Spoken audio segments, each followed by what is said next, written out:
Greetings to everyone today for dropping by my YouTube channel. Today we're going to be working on this Saturn. It's my cousin's car. I've reported it's running rough, not working properly at highway speeds. I'm suspecting it is spark plugs and wires, but the car is just a little over 100,000 miles, and I figured while I'm doing this, I'm going to make a video and also use my engine cylinder leak down tester and demonstrate using it. So let's get started. There's what engine we're working on. Again, easy to get to the spark plugs and wires. That's one reason I chose this vehicle to demonstrate the tester on. And to begin with, we're going to take and remove the first spark plug on cylinder number 1, and that's more or less an indication of what I had thought. The terminal stuck the spark plug off the spark plug wire. So that, again, it's definitely going to be getting a set of plug wires, providing it passes the leak down test, which I don't think it's not going to. And get that off with these long needle nose pliers. These have come in handy. I bought these a couple years ago to Harbor Freight to work on an ejection pump on an old diesel Volkswagen, and there it is. Well, you can see that's rusty, the terminal. Now we'll take and remove our spark plug, and they are just a 5/8 inch spark plug hex head on them. And the good news, with especially, like I say, modern car aluminum head, it seems to be turning out easy. No problem on that. Don't want any bad occurrences with strip threads or anything on the spark plug, but no problem on that. And there you can see, we'll turn this out, what the spark plug looks like. It's worn, but it's firing. Again, I do believe this is where we're going, and I'm going to mark the spark plug wire I had taken off with number 1 using a piece of masking tape and a magic marker. Again, because we're going to pull them all at once as per instruction of the leak down tester, all the spark plugs at one time. Furthermore, the leak down tester, which you will be seeing here in a little bit, I'm using, I bought off of Amazon. It was around $50 range. Okay, there's number 2 spark plug wire off. Now that one, the terminal did not snap off, and got our extension. You only need like the 6-inch long extension in the socket and the ratchet on this car. Nothing fancy. Again, it's pretty straightforward on accessibility. And see what this one looks like. Yes, I have actually used this tester one time, but what I used it on, and it would have been hard to have demonstrated the use of it, was on a 98 Blazer 4.3. Okay, and there's another one of our plugs, and that one's even more worn than the first, and I'm just going to mark this spark plug wire number 2. I think it is actually number 2 cylinder, but it don't per se matter, just as long as you remember what order you're working, so put them back in the proper location, or in this case, we're going to keep the tape on until we install new spark plug wires, providing it passes the test, and so there's no mixing them up. Okay, and there we lay them out of the way and take this spark plug wire clamp out of the way, and we'll be installing it later. They do a nice job of keeping the spark plugs all nice and neat and keeping them away from exhaust and all that good stuff. And here we're going to pull the next one off and see what happens on this one. Now this was being stubborn, and it's off, and I do believe it did not, again, the terminal came with that one. So, now we're taking, again, same deal. Here we'll remove another spark plug. And as with the first two, the spark plug here, this seems to be turning out nice, no problem on that. I think I said earlier about not messing the threads up on the spark plug. That's not my concern, just the threads in the cylinder head. I think I did not say correctly what I meant to say, but anyhow, all's going well, which is not always the case when you're working on vehicles, which I'm sure anybody watching this, I don't need to inform them of that. And there's another just worn spark plug, just again the aging out of the vehicle. Perhaps, I have no idea, they may be, or even the originals.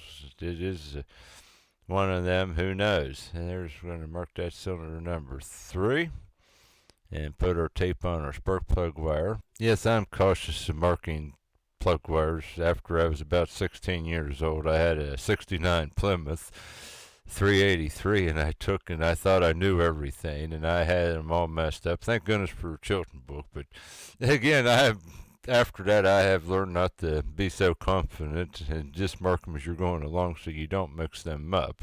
And this one does not want to come off whatsoever. You get these, and this is even worse than the first one we pulled off. And look at that, the boot didn't even come off from the spark plug wire. It stayed along with the terminal. And lo and behold, both hands, and there's the boot, and you can still see the terminal stuck on the spark plug. So as before, here comes the long needle nose pliers, and we'll work on getting this pulled off. And as before, the first time they slipped off, and the second time, maybe here we'll get it. I have used and abused these needle nose pliers. I probably could use a more substantial set, but it's off. Okay, now we'll remove the last spark plug from the engine. That's one thing with 4-cylinder car, we only have to do 4 of them.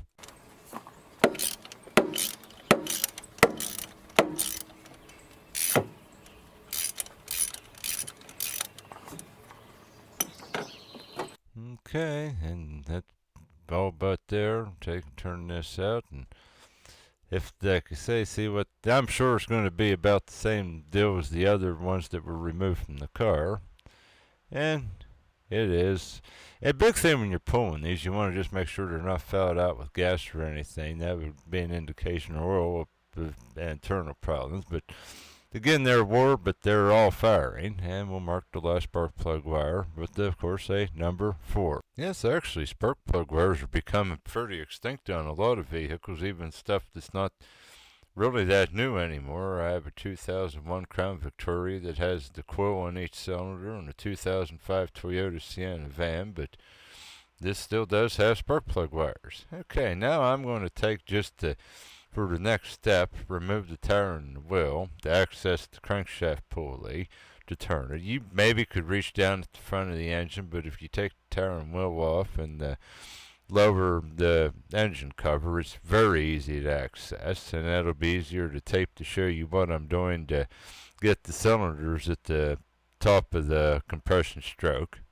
And I am working outside today because my garage is occupied with other stuff that's tore apart and waiting on parts, so we'll make do with the driveway. And again, this simulates to anybody that's watching this video that also don't have a garage and works out in their driveway, so this is authentic.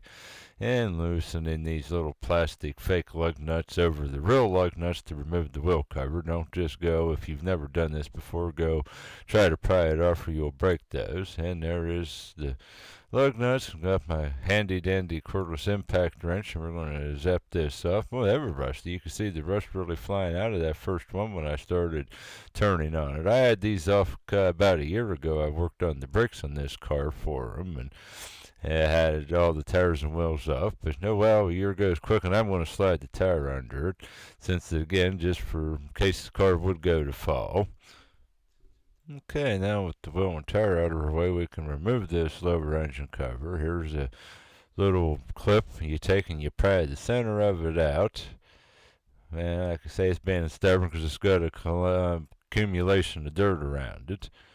But I do believe a little bit of pulling and wiggling, and if all else fails, I'll grab my needle nose pliers again and grab in under the head and pry out, and it is out. And there's again the center part, and there is the actual clip itself that center part pushes into that spreads out to hold the plastic in place if you've never worked with those style clips before. And then down here behind the CV joint is another one, or actually more correctly in front of the CV joint. I don't know what I'm thinking, but it's in front of the CV joint, and it's a hole drilled into the subframe. And then you just take and this pulls out. Comes in 2 pieces, but just sort of pry back some, wiggle it around, and I'm getting stuck on everything. But there it comes, and if you see that like notch, it slides up into the car, and the front part slides into this other piece we have to remove, which that is where we did remove the one clip. Then it pulls down out, and there it is. And okay, and there is our crankshaft pulley bolt, simple as can be.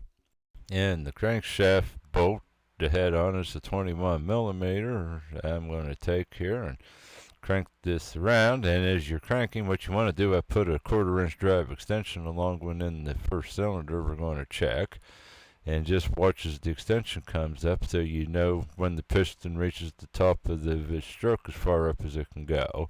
And I'm going to say that is pretty close. I'm just going to tap it a little bit, and you can also sort of feel when you're getting towards the top. It gets pretty hard to turn because you're getting again up to the, hopefully, the compression stroke. It's either the compressor or the exhaust, which we'll know here shortly when we hook the tester to it. And take, of course, our extension out, and there again's the what extension I was using. But anything long that will go down into the spark plug hole will work. And here's our tester, the leak down tester that I had bought off of Amazon. Second time I've used it. Like I said, I first used it on that Blazer, but I never made a video. You know, at least it does come in a nice case for everything. And again, it worked at least one time. Let's see if it works again today. It's not the most sturdily built tool, I assure you that. But then again, probably whoever's watching this, myself included, it's not something you're going to be using every day. And there again, taking out the parts we need. And then I'm going to have to use this adapter for the spark plug hole. Now this adapter actually did not come with the set. This come with the compression tester I had. But the threaded end that's on the end of that hose that was for this size spark plug hole really didn't want to turn in the best. And before, again, when I used it on that Blazer, I just went my old compression tester and grabbed that adapter, which works just fine. Now there, just to show you how I did connect the tool to the hose we turned into the cylinder head, but that'll have to be unhooked here shortly before we use the tool. Okay, I'm going to take you per the instructions, remove the radiator cap, the crankcase cap, and the dipstick. Again, this is as far as what the instructions in the tool. Now, without it hooked to the cylinder yet, we want to hook the air to it, and we want to look at the gauge on the right side where it says cylinder leakage, and we want to calibrate it till it reads 0. Then you see I'm turning the regulator build on the tool, and it's touchy. You go a little bit one way or the other, it wants to go too far, but there I'm going to say that is close enough to the 0. Now we'll take and hook the tool to the hose that's in the cylinder, and let's see what reading we have. And that is really pretty decent for a car the age. It's within the acceptable range at 25% loss, but that's real decent. Like I say, when I checked the Blazer a couple months ago when I first bought this tool back in March, I think it was around 30 or a little bit more. I bought that on the Blazer. While I bought the tool, I was having a problem. It was not heating whatsoever, and I thought I had a head gasket problem, and it turned out after a lot of aggravation it was just a plugged heater cord major tie.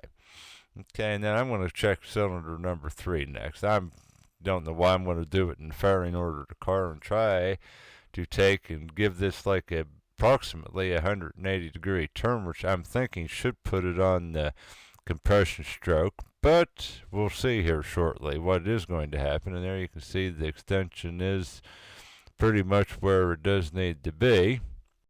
So we're all about ready to do another test here. It's a little bit more, and I'm going to say that's pretty much as far as you're going to go with it. Now we'll remove our extension, and we'll turn the hose with the adapter into the cylinder. Yeah, personally, especially, I mean, it was convenient. I had that compression gauge and that adapter. I would not necessarily recommend buying this exact tester that I bought. I think it was like $49 on Amazon, but again, live and learn. I mean, it does work, but that was sort of, if you wouldn't have already had that, would have been a disappointing thing. And there, have to again adjust our regulator another time. And pretty much I'm going to say that's on the 0. Again, once you get going with this, it is actually pretty easy to do. And I do like doing this over a compression test for the sake of you're not draining the battery when you're doing it and burning the starter up. And guess what? Look at that. That's not any good. So let's see if we weren't on the exhaust stroke instead of the compression. Yes, I know, as bad as that was showing, in theory, if it was that bad, you should have heard air someplace, and I didn't, or see any bubbles in the tank. So I'm going to say it just was a miscalculation. And again, before anything, if you're doing this, if you run into that, go another half a turn till the piston comes up again on the top of the stroke, and that definitely will eliminate, if that is the problem, you were on the exhaust, not the compression stroke. And here comes the extension back up. Here, turning nice and slow. Don't want to go over past it too much. And if you do, technically, car, you're not supposed to turn counterclockwise. These cars, I do believe this has a timing belt. You have to go another, well, 2 times around, but we didn't. And now we're turning the hose and the adapter in. And here we're hooking our air back up to the gauge. Same old, same old. And as usual, it didn't stay in place. Adjust the regulator again and get it on 0 as close as you can. Okay, now let's see what happens. Let's hook it back up and see if it was a miscalculation. Yeah, have to take here and get it there. And voila, would you look at that? Problem fixed. And furthermore, it's actually under 20% leaked down, which on the first one, maybe it is a little bit more wear on that cylinder, or number 2. Perhaps I wasn't as exact on the top of the compression stroke, but yeah, that's real good. Even better than the first one we checked. Showed you 2, so might as well. We'll keep up the good pace. We'll do the last 2 and we'll show it. I like showing the complete everything on the video. Now I'm going to actually do the cylinder 2, and it is pretty much where it needs to be, up to the top of the stroke, which that actually makes sense with the one beside it. So let's see. And if my calculations are right, now this should be on the compression stroke, which again, we'll know here with the tester one way or the other. Yes, this tool would be convenient. Of course, not many things use those anymore either, unless you have an old car. But on an old car with a distributor, getting number 1 to top dead center before removing the distributor, this would be great to hook up to be sure you are on the compression stroke to avoid any mishaps. But again, that's something not many cars utilize them anymore, unless you have older cars. Okay, there we have it back set on 0, and we'll just hook it up just again, the airline fitting. And another one that is basically under 20%, so excellent. Which leads us to just one more to check after we get this unhooked and go again on it, and unhook my airline from the tool.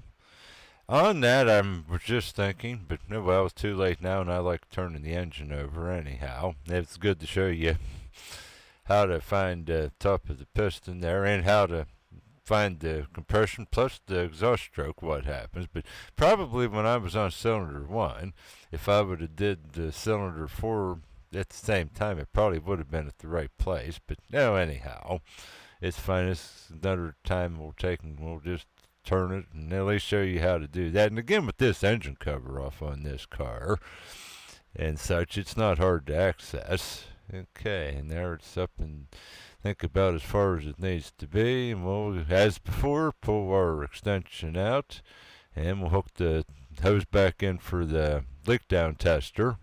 And as usual, any of my videos, I'm not going to promise I'll get back right away, but I will within a couple days to a week there. If you have any questions or anything, you can feel free to post them in the comments below. That's, like I say, we'll answer them. Like I say, I don't check every day, but the worst case would be a week later. Okay, and there we're going to have to recalibrate the tool back down to 0. And that's close. That's sort of, I think, if anything, it's a little bit aggravating. There's times for getting it on the 0, and there it's hooked up. And apparently we are on the compression stroke. And another reading under the 20%, so that's good to go.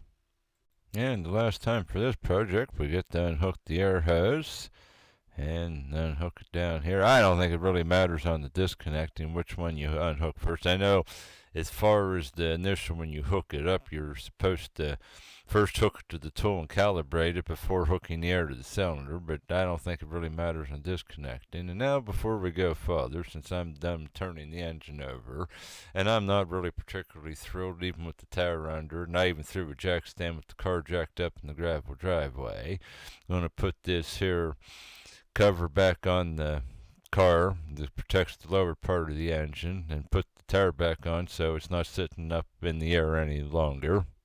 Yes, without a doubt, this engine cover is sort of a deal. I don't really how to explain to put it on. I'm showing in the video as good as I can. It's sort of, it just takes the right lining the stuff up, and if you get it right, it goes in easy, and if not, well, it can fight with you every step of the way. But we have it now, and it's lining up, and that little push-in snap clip went right back in the hole. Now we're going to put the rear part of this on, and you see where it's cut out does go over the inner tie rod. Then that lip of the front goes in the other part we put on first. And then after you wiggle and jiggle, if you get it lined up, then this little lip just goes up in that slot in the car itself, and pretty much push it back into place, and that falls out. As I was saying, it can be a pain, but there it is. We'll get our clip here back in it, and it will stay in place and not fall out of where we need it to be. And hopefully it won't need to come off anytime in the near future for any particular reason. Okay, now we're going to get our tower and put it back on. After first removing the jack stand, I also threw under. I didn't show that at the beginning, but I just felt a little more secure with the jack stand also under the car, along with the tower. And again, I wouldn't, if I would have truly had it been laying under the car, I wouldn't have wanted to jack it up out in the driveway. But just to reach in with the tower and the jack stand under it, and still letting the jack, I was confident on it. Now just lift it back up on, and it's not really that big a tower and wheel. I had just right before this worked on a 2500 Ram 2500 pickup, and those were big heavy tires, but these are very small compared to that. Okay, and there's our 4 lug nuts started on. And the tower here just went pushed back in place, and I'm going to grab my cordless impact wrench and turn them on.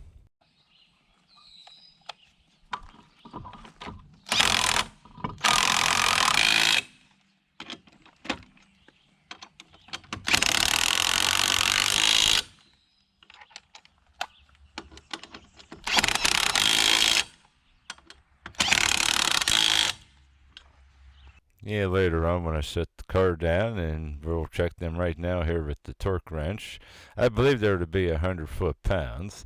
I'm not really so concerned on a car with steel wheels with lug nuts working loose, but that's again also sort of almost like something extinct anymore as a car with just regular steel wheels, but this is an exception. And our wheel cover back on. Make sure you line the valve stem up with the little notch in the tire, and then tighten these little fake plastic lug nuts back up to hold the wheel cover.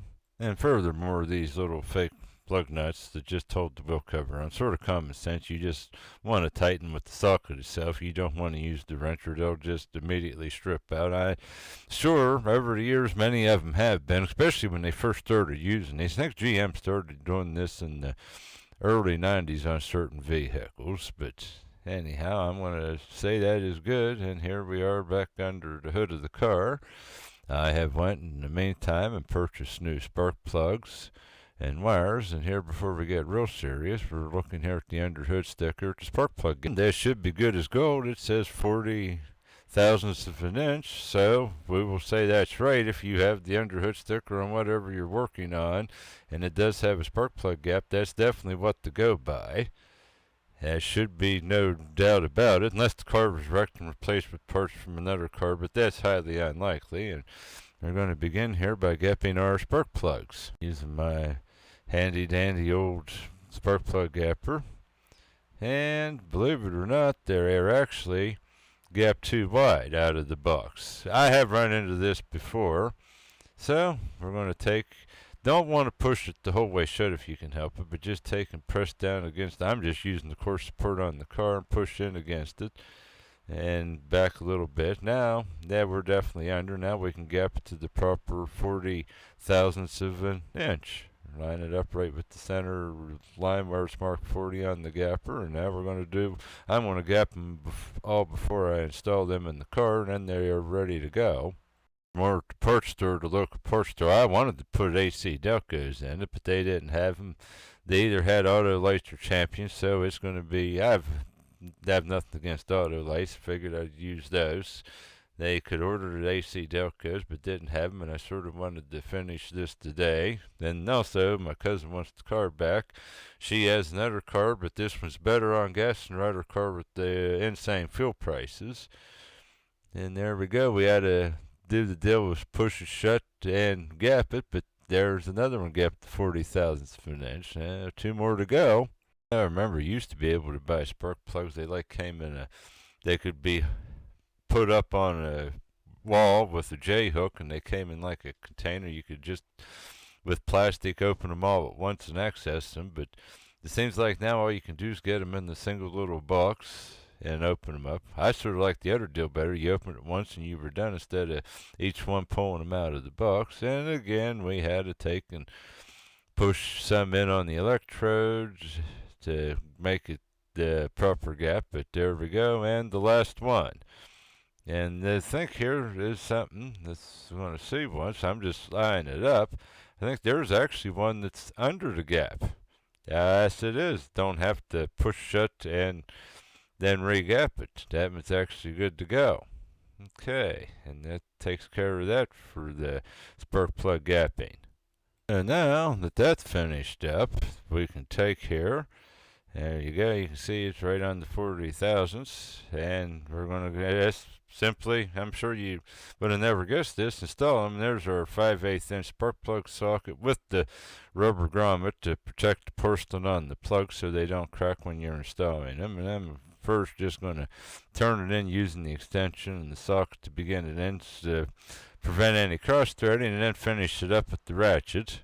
And furthermore, the torque spec on it, I believe you want to go in the shop manual, is like 15 foot-pounds, which I think's pretty heavy duty. I'm just going to torque them up, use common sense, snug them if you watch just right there, and be done with it. Again, the car does have aluminum cylinder heads.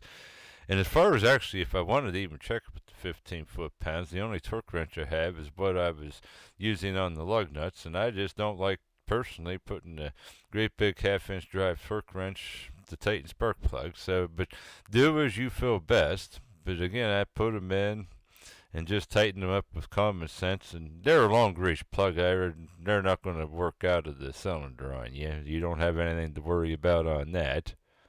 Yeah, the only car I had, and then again, an antique car many moons ago, been rid of, it was a 69 Plymouth with a 383, and that had just couple threads held the spark plug. It was the big 13/16 spark plug socket, and I will admit I had one vibrate out of that. But now those you had to put in like you were half crazy to keep them from vibrating. Now, but that again was a car with also a cast iron cylinder head, and they were again just a short reach plug. But yeah, I've never had any problem on modern cars with these long reach plugs whatsoever on them coming loose. And here, if you look, I've run into this. This is something that can be a pain. That rubber grommet sometime on the spark plug socket wants to stick to the plug. But usually if you carefully just wiggle it around, it'll come and not pull out of the extension. But if it does pull out of the extension, start over and try again. Okay, and there is our last spark plug going in. And we about have this part of the job concluded. Again, real easy car to work on. I like this on that respect. Yeah, give it a couple more turns here and snug the spark plug up. Yeah, I'm showing each one, and you can sort of, I don't know, it's sort of hard to tell watching. Perhaps maybe I am even going a little bit tighter than it needs to be, but I think that's about right. Now it's time to remove these spark plug wires. That's the last part of the project. And if you remember, we had labeled them earlier with the masking tape, and there they are down on the ignition coils. And first I'm going to remove the wire loom. Use this little hook, which does come in handy on disconnecting these little clamps if you have one of these little pick sets. Okay, and there it'll be going back on, but take that off. And if you noticed on that wire loom, you just sort of pry up and out, and it'll disconnect without breaking it. And then we're going to take this as an 8mm bolt. I'm going to remove the bolt that holds this clamp that holds the spark plug wires to the coil. Now that's a little bit different. Instead of just the plug wires pushing straight on the coil, no chance 7mm will admit, but this in place of them falling off. And furthermore, this is sort of shocking, I'm running out of room to turn the ratchet, so I'm going to have to remove part of this, I guess part of this air duct assembly that brings air in from the outside. Yeah, because I'm running out of room to turn the socket, and that's definitely not an original bolt, but that was in it. But that one bolt in this car, and it slides right out of the air cleaner housing. Now we'll have room, the bolt will come out the rest of the way. Again, I was running out of length. It is long, I assume. And now with that off, we can take and work and pray, and perhaps, there is the plug wires off. And again, good, we marked them. The one actually came out of that plastic bracket when I pulled it up, but again, we have them marked with the tape that we did real early on in this job. Then we have cylinders 1 and 4. And here is the new set of spark plug wires I purchased at the local Napa store. And what I always do, and you can handle this as you want, I always lay them all out. Start with the longest to the shortest one. And that's definitely, these are the two definitely longest ones, but which one is the longest? Okay, there's the one that's the longest one, and then the other one we're going to put down below. Again, real easy, because there is only 4 wires. Since it's a 4-cylinder car, it's not as much work as an 8-cylinder. And there they are, from the longest to the shortest in order. And here's the 2 that came off the car. I'm going to say basically it's pretty simplified here. I'm going to say one of these is going to take the shortest one that's there, or close to it, and definitely the cylinder 1 is going to be the longest one. But yeah, I'm going to say this definitely is the shortest one. It's the closest to the coil. And just taking, they sort of like slide down in, and then you give them like a half of a turn, and then they clip back in place. Novel setup. It's sort of, again, I never personally had a Saturn, so this is sort of a little bit different. The cars I've had, and there's definitely going to be the longest. And see how close it does actually match up. And that's as good as we're going to get, but that is pretty much not bad. Perhaps a slight difference, but nothing that's going to hurt anything. And as before, we're just we'll put this wire in, and then just slide the top of it there, the end down into place until you feel it gets into place, it holds well, and that's that taken care of. Now we're going to go take and put it back on the car before we take the other ones off. And if you notice, there's like a little bit of a dip in that faces back towards the cylinder, so you know it's going on the right way. And then we'll just take and shove them on the coil. Nice tight fit. I'm having a little bit of trouble actually getting them to, I'm like listening for that clicking sound, and there it went, and there's our long bolt to put back in. Well, at least on the first one it went with no problem. As long as those are, it is sort of a potential they would, if get corroded, break off easy. They're not big, but at least it didn't on the first one.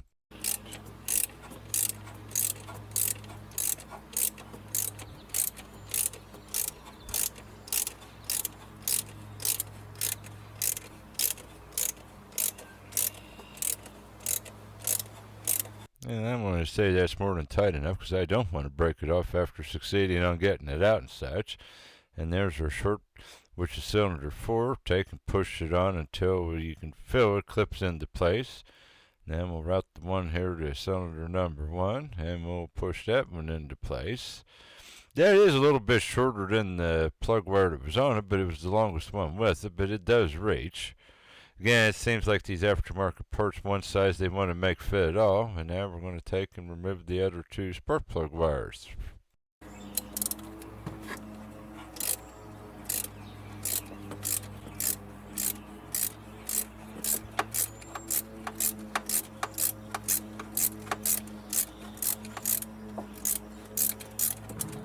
Okay, and there that's out.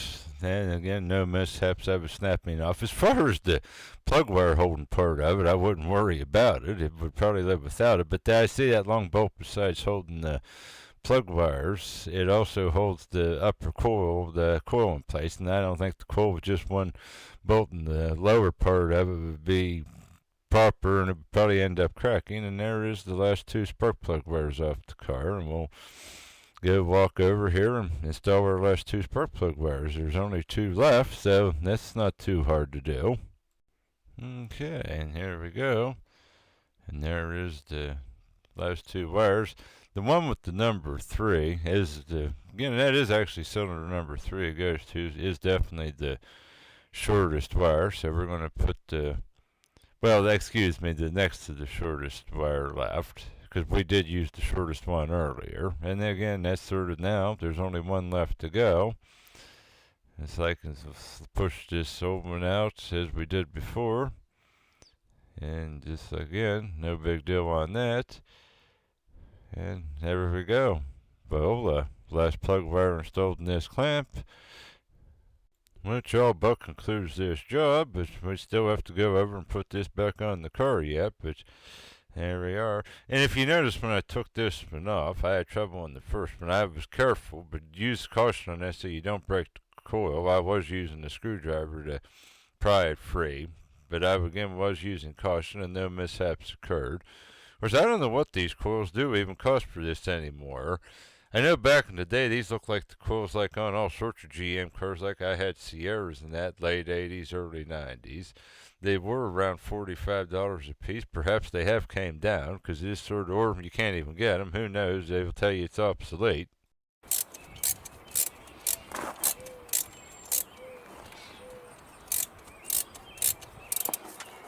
But anyhow, nothing got broke, so we're going to take and just finish tightening this up, and we'll be all but done, other than installing the last two plug wires and putting those wire looms back on. And I'm just double checking here before going on, making sure which one goes in. The one there goes, because they routed down under this other one. Won't want to twist the plug up, but this one here goes on coil number 3, and that is the one on the outside edge, and then the coil 2 goes to that one. I was careful when I put them in and paid attention. There's our wire looms. Try to keep it nice and neat, and we'll get all 4 plug wires going in this first one that we had taken off way earlier in the job. Anyhow, this pretty much concludes the project. Finish out here, like I say, letting you see the plug wires routed in, and there you can see how they are, the bolts, and how that one had that wire loom. I didn't show putting that back on, that protractor on it I put back on. And again, all nice and routed, nice as can be. And here's, we had taken off at the beginning this little other loom holder that just holds 3 of them.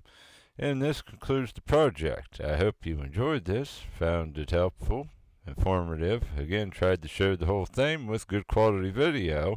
Thank you for watching, and come again.